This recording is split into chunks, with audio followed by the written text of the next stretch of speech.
As the brutal winter storm of December 1944 finally lets up, the fighters and bombers of the 9th Air Force can finally start up and take off. And for the boys surrounded at Bastogne and all around the Ardennes, air support is desperately needed. But for one young man in a B-26 bomber, it will be his very first mission. And with German flak and fighters out in full force, it will be one to remember. Today, we will hear the story from the man who flew it, go through the losses and triumphs, and relive the mission. The year is 1942, and the United States has just been thrust into a world war. Fortunately, in the coming months, thousands of men from coast to coast would choose to join the war effort and were headed to serve their country. One of these men would be a Carolina boy destined to fly against the German war machine by the name of Kendall Eakes. The Japanese attacked in December of '41. We declared war on Germany and Japan, and likely, if I had been drafted, I would have been sent to the infantry, where they were sending most of them. To avoid the draft, I volunteered for the Army Air Corps Aviation Cadet Program, hoping to become a pilot. I just figured the life of a person in the Air Corps, if he was an officer, would be much better than the alternative, so that's why I selected it. After being selected for the Aviation Cadet Training Program, Kendall was sent to training to become a pilot and learn to fly military aircraft. And while this might sound like a simple endeavor, that couldn't be farther from the truth. Training during this time was dangerous, and more than 15,000 American men were killed during flying accidents here. Kendall Eakes would see this danger firsthand. I was finally sent for flight training to Arcadia, Florida, primary flight training. And there I flew the PT-17 Stearman 17 it was called. After that, I went to basic flight training at Montgomery, Alabama. That was in a faster plane, all metal. Something that was unique about that plane that I mentioned in my writings, when you landed, it was so nose heavy, you could not hold the stick back to keep it in position to land. You could not get the stick back. You had to roll the trim tabs back to make the plane keep its nose up. But after you landed, you were immediately supposed to roll that trim tab back forward. If you didn't, when you took off the next time, it would nose up and you'd stall. So the instructors beat it in our heads to be sure to roll that trim tab ahead. I always remembered to, but a fellow cadet did not. He took off, nose shot up, he crashed and killed himself. And the instructors all cursed because he didn't follow instructions. He was buried on a plantation near that field, and I was one of the Air Corpsmen that were there, and that was a moving experience. The next step for a pilot was selecting what sort of aircraft he wanted to fly. This was a crucial decision that decided when and how one would be sent into combat. Fortunately, Kendall Eakes was able to make this call with ease. After basic, you had to select whether you'd go to single aircraft or twin. I figured two was better than one, so I selected twin engine. And I was sent to twin engine school at Albany, Georgia. And I graduated in May of 1944. At 20 years old, I had lieutenant's bars on my shoulders, pilot's wings on my chest. If you didn't think I was hot stuff, all you had to do was ask me. After I finished advanced flight training and got my commission, I was sent to Shreveport, Louisiana to Barksdale Field to transition or learn to fly the B-26 Martin Marauder. The 26 was considered a mighty hot plane to fly. It had a very limited wing area, wingspan, but two powerful engines. As long as those engines were running, you were in good shape. But if an engine went out, particularly on takeoff, you would definitely crash. You could not go around. They used to tell us if we had an engine go out on takeoff, if there was a steel wall in front of you, throttle back and go straight in. Don't try to come around, that you'd stall and spin in. It had a couple of names, the Flying Coffin, or it was called the Widowmaker. There was a transition field at Tampa Bay, Florida, MacDill Field, I believe it was. And the old saying was, there are 26 a day in Tampa Bay. I had two of my nearest escapes of the war in training at Barksdale. I was assigned to a crew which we were expected to go to combat with. We were learning to fly to go to combat. So one day we got in the air and discovered that our rudder pin had not been pulled. The rudder was fixed. We couldn't turn the rudder. Fortunately, the pin was on the inside of the plane, and the engineer crawled to the back and pulled that pin out where we could use the rudder. But if we'd have had much prop wash or something like that, we would have certainly crashed. Sometime later, on a night takeoff, we clipped off a sweetgum tree. On a night takeoff, you're supposed to sacrifice speed for altitude. Hold that nose up. But the pilot, our first pilot, lowered the nose to gain speed, and the plane sort of mushed along, and we clipped off a sweetgum tree. If it had hit the prop, we'd have certainly crashed. If it had hit the edge of the wing near the end, it would have torn it off and we'd crashed. But fortunately, we were just right of the propeller, and it clipped the pine tree, sweetgum tree off. We were able to come back in and land. That was two of my closest calls of the war. That pilot that made those two errors, he was sort of a hot dog, know-it-all type and didn't want to go through the checklist every time you take off. That's why we didn't pull that rudder pin. And he made a mistake in lowering that nose on the night takeoff rather than holding it up. So he was grounded. I represented the crew at a hearing, and they wanted to know that I think he was safe to fly with. I told them no. That was probably the most stressful situation I'd ever been put in at that time, with this fellow sitting here that had been my first pilot. I was a co-pilot. But he was grounded and served as a Red Cross officer the rest of the war. We were given a new first pilot that had been an instructor, and he had quite a few hundred hours of 26, and everything went well from then on.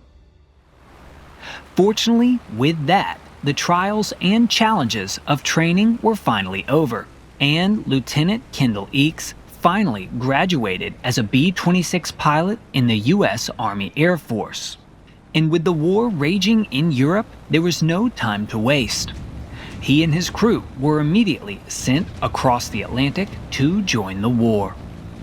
After graduating, we were sent overseas. We went to New York. We caught a British ship to England, Her Majesty's ship Franconia. I still remember its name. We landed at Stone, England, Then we were sent over to a field it was at San Quentin, or they French called it Saint Quentin.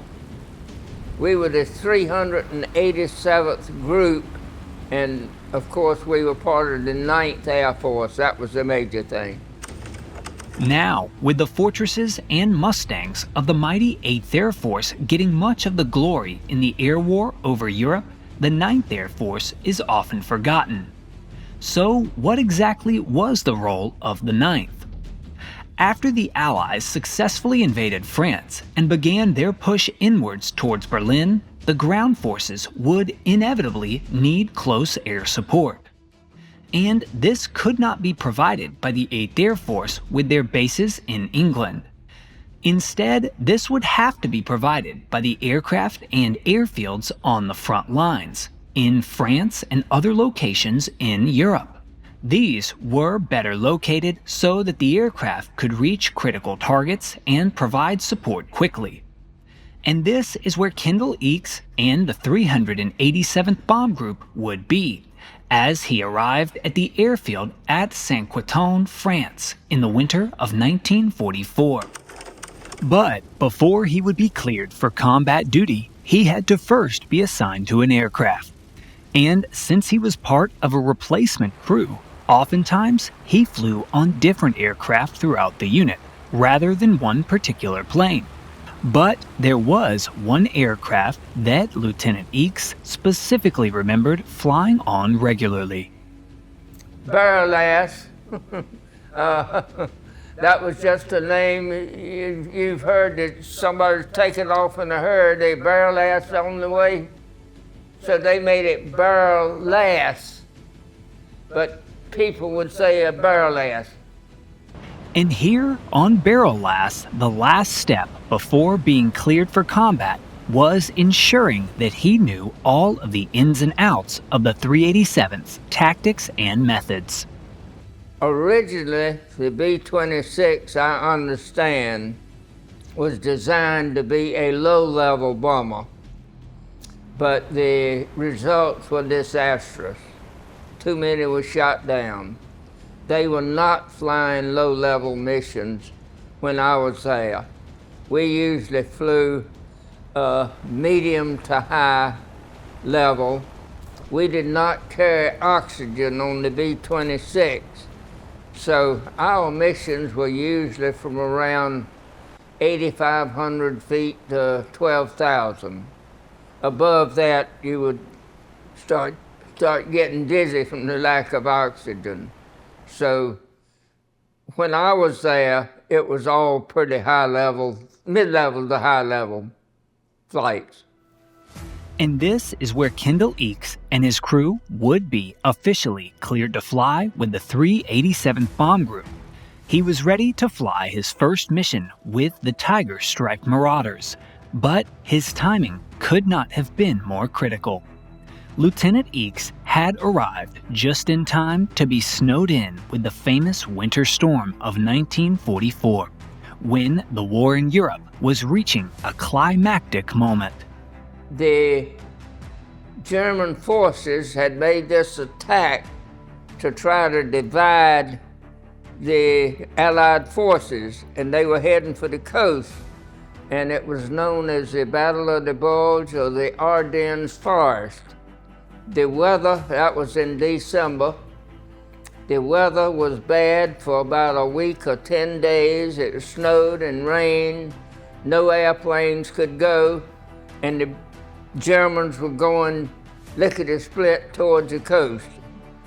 But the weather opened up on December the 23rd, 1944, and that was the first day after the Battle of the Bulge that we could fly. And I've been told there were more missions flown that day than any day of the war. I think that was the time General Patton made the remark, "The weather dawned clear and cold, a fine day for killing Germans." With the storm breaking, Allied forces throughout the Ardennes were in crucial need of support. The Germans had gained a substantial amount of ground, but had failed to break through. Without aid and aerial bombardment, however, the Allied forces would surely give way soon. Thus, the 387th was assigned to 2 different raids as soon as the weather cleared. I flew my first mission on December the 23rd, 1944. My group flew 2 missions that day. That morning, I did not go on that mission. They saw some anti-aircraft fire plus some fighter planes. In this first mission of the day, the B-26s of the 387th would run into a lethal adversary, Messerschmitt Me-109s of JG-11, which dealt heavy losses to the American Marauders. The following is taken directly from the chronological record of the 387th Bomb Group. Finally, on December 23rd, the weather over the Bulge area cleared, and fighters and bombers from both the 8th and 9th Air Forces literally swarmed over the battlefield. The Luftwaffe was also out in a surprising show of strength. The initial target of the 387th was the railroad bridge at Mayen, Germany, approximately 25 miles west of Koblenz, which carried a critical rail line to the battlefield. And when we reached our fighter rendezvous, the escorting fighters failed to appear, and as briefed, the leader turned on course over Bastogne. We didn't realize it at the time, but for some reason our second box missed the turn and became separated from us by 5 or 6 miles. In addition, their low flight was lagging behind the box leader. This violation of formation discipline resulted in a flight of Messerschmitt 109s, effectively attacking the low flight and shooting down 4 of the 6 aircraft. In the first box, although we were aware of enemy fighter activity by the radio chatter, no enemy aircraft were in view from the cockpit. In the meantime, the second box was engaged in a running gun battle with the 109s until 1 minute prior to opening their bomb bay doors. The 2 surviving Marauders from the low flight had tacked on to the lead flight. The box leader, realizing he was approaching the target on a heading different than that which had been briefed, made a 360-degree turn and lined up properly for the bomb run. The high flight followed him, and the 2 flights made long, steady runs and dropped with excellent results. Our final losses for the mission were 7 of the 36 aircraft which were launched. The 387th, as soon as they arrived back at the airfield, began preparation for yet another mission.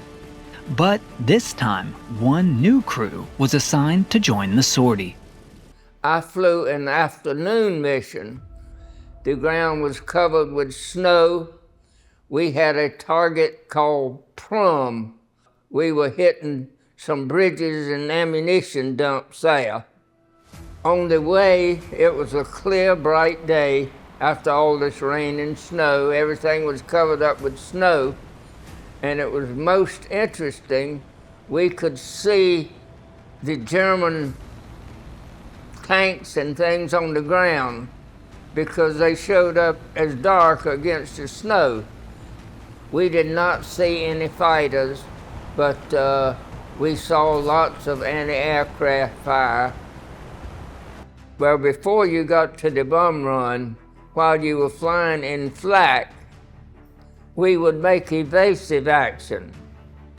It would take maybe 30 seconds for a German to set his shell to explode at our altitude and shoot it and get it up there. Well, if it took 30 seconds, maybe every 27 or 8 seconds, we would make an evasive turn, left, right, down, or up. And many times, when you would make that turn, right where you were would be a dozen flak bursts, which would have taken you down if you hadn't done evasive action. Now, the dangerous part was when you got to what we called the initial point, the bombardier took over. There was no longer any evasive action. The bombardier was trying to set his bomb, set his sights. And it took about 2 minutes on a bomb run. And that's when you were really a sitting duck. You could not make any evasive action for 2 minutes. And that's when most damage was done during that bomb run. But once bombs were away, usually we all peeled off and got out of the flak if we could. Fortunately, in his baptism by fire, the Luftwaffe would not appear, and thus losses would be much lower for the 387th. But instead, the deadly German anti-aircraft would wreak havoc near the target. Our group was at 10,000 to 15,000 feet, and the B-17s and B-24s were above us, probably at 20,000 to 25,000 feet. And flights of P-47s could be observed peeling off below us in dive bombing and strafing attacks. Prum was about 35 miles northeast of Bastogne, and I recall the flak was especially accurate as we flew toward the target. Regardless of our evasive action, the bursts seemed to be all over us. As our flights maneuvered into their trailing formation to commence the bomb run, the flight of 6 ships ahead of us from another group literally blew apart. I presume the lead ship received a direct hit, and the other 5 aircraft banked away to his right and to his left. The 387th and 394th bomb groups hit the village of Prum, east of St. Vith. The 387th lost only 1 plane due to flak damage. The crippled bomber was hit just before the bomb run and suddenly arched over on its back. The pilot somehow managed to roll over and straighten out in time to drop its bombs before the B-26 fell off to the side and spun to the ground. I forget the exact number. I think it was 20-some planes had battle damage, and we had battle damage. We had flak that hit the planes.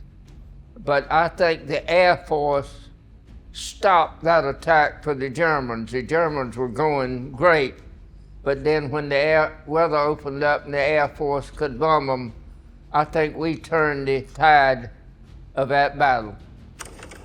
This was quite a way to enter the war. Fortunately, Kendall Eakes and his crew had survived. But the 387th had lost no less than 7 crews on the day. And this baptism by fire had arrived at a moment when the role of the 387th and the 9th Air Force could not be more important. In the coming days, Lieutenant Kendall Eakes would see more missions and more damage that would push his crew even farther as they followed Patton's army towards Berlin. But all of that will be coming in part 2 of the Barrel Last story. Subscribe so you don't miss it, and please consider supporting me on Patreon so I can tell more veteran stories like this one. Thanks for watching, and I'll see you next time.